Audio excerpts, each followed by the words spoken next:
Jason Roscoe. I work for Ultimate Air, the manufacturer of the RecoupAerator. I want to talk about general service for the RecoupAerator, this guy, Model 200DX. I'm going to go through exactly what is in our installation manual as far as what service and maintenance needs to happen to the RecoupAerator during its lifetime. First, the wall controller that comes with your unit. This has on, off, and variable flow control. In addition, it has a check filter light. This is a red LED on the top, on this top portion here.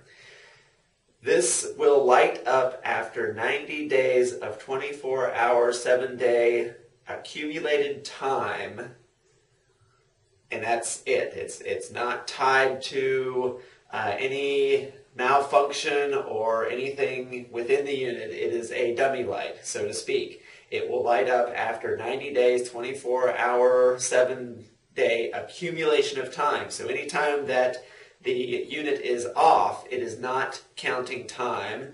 I said only when the unit is running is it actually counting time. So this is just indicating that maybe it is time for you to check your filters on the unit.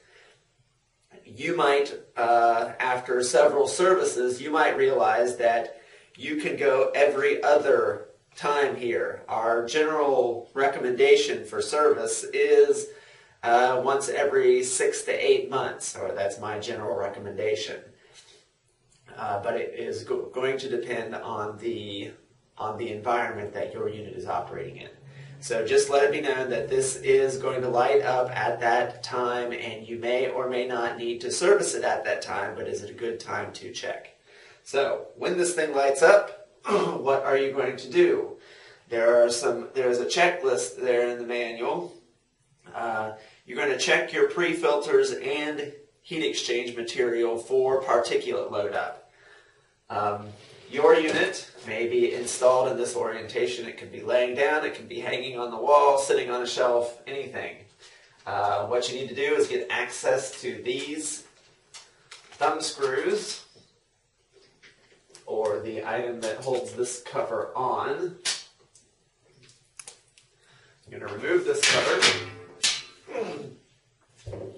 and you're going to pull out these plastic drop-in covers, and then you will have access to the two pre-filters. One is shorter, one is longer.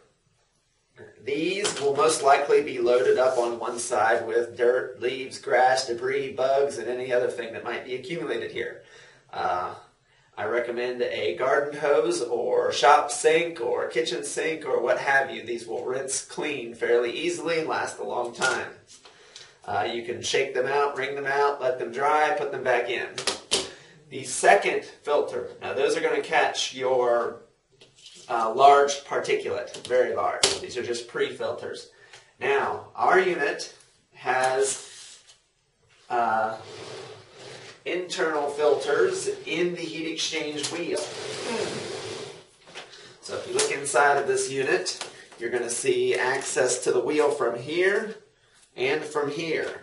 This side you have access to remove the heat exchange material from the long filter access side. This side has screen on it. It doesn't come out that way. So in whatever orientation your unit is installed in, you're going to reach in here. Of course, these will all be hard ducted or somewhat ducted. You won't be able to access through here, so you're going to reach in the top, manually rotate the wheel, and pull out all 6 pieces of your heat exchange material. This happens to be a new unit. This is the only time these will ever be nice and white. When you pull them out, there'll be some shade of gray, black, brown, and they will probably be loaded with particulate pretty heavy from the outside going in. And you should be able to determine at the interval at which you service the unit when you need to do this service. You can take a look at them. If there's not too much stuff on it, you'll know that you just need to reset your filter light and wait till the next time. But when this needs service, you can either Well, I recommend a light hand wash. I recommend a 5-gallon bucket of water, warm water with some mild detergent in it. Drop all 6 of these in there, let them soak for a while, a light agitation in the water. Take them out, sort of get all of the dripping water out of them, let them dry, and then put them back in. So I happen to have a wheel out of our unit, nice and handy here. So again, those come out with this pull tab, just like that. And you can manually push this wheel around to access all 6 pieces from that one hole. Okay, so after these have been washed, or preferably you have a second set sitting on the shelf, you just pull out your dirty set and you grab your either washed set or your new set and put them back in. And they will go in much like that.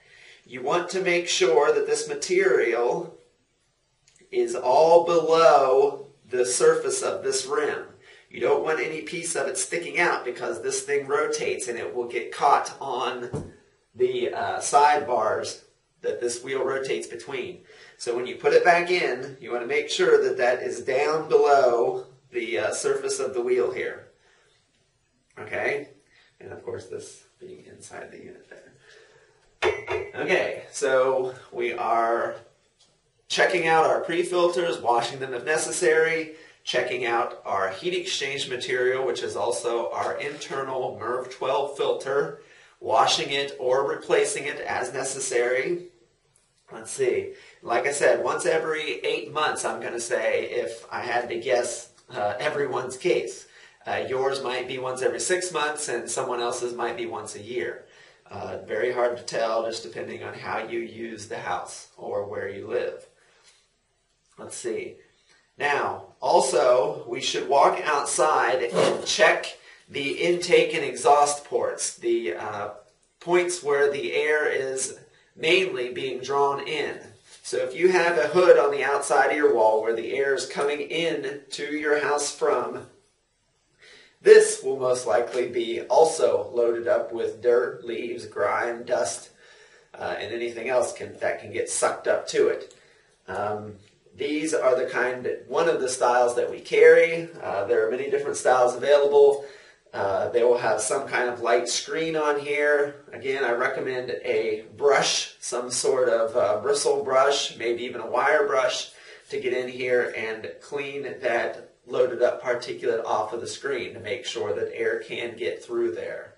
And again, this once every 6 to 8 months, and more or less depending on your exact situation. And keep in mind, these might be high enough that you can't reach them. You may need a ladder. They might be on your roof. These are all considerations as to when you install these, you know, how often and how easily you can get to them. Now, one other recommendation as far as service, primarily on the air intake side of the unit, which is going to be this chamber here, which is the long filter access. This entire chamber in here might have debris in it. That's the best word I can describe. It might be very, very dusty. It might be loaded with leaves, leaf particles, grass clippings, bugs, anything else that might have gotten sucked in from the outside. And that will depend on how good of a screen you have on your weather cap. It might need a light vacuum in there. Okay, and you can stick a hose down in there and or blow it out. Again, once a year. What else? So, and one thing I didn't note. Resetting this, I didn't tell you how to do it. There is a little tiny hole directly under the red LED. I recommend a paper clip. You stick a paper clip in there, it will reach through and depress this button directly under it, hold it down for 2 or 3 seconds, let it up, the LED will go off, resetting the time. And all of this is in the installation manual online, and exactly how to do all of this stuff.